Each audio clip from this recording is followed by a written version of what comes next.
Sunog Alert! Samantala, nahirapan ang mga bumbero na pulahin ang sunog na sumiklab sa dalawang barangay sa boundary ng Las Piñas at Parañaque, at sa laki ng sunog ay kinilangan pansamantalang isara ang kalsada para bigyan daan operasyon ng mga pamatay sunog. Ang karagdagang detalye sa report ni Christopher Tirambulo. Christopher.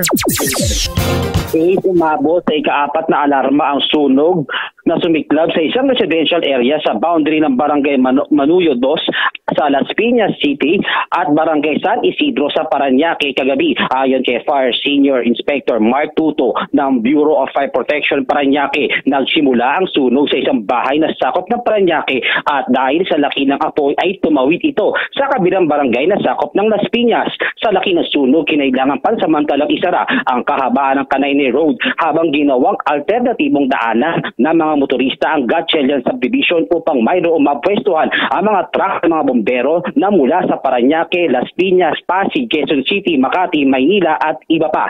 Umabot sa mahigit 8 oras ang sunog na nagsimula bandang alas 7 ng Lunes ng gabi at naapula bandang alas 3:43 ng madaling araw ng Martes.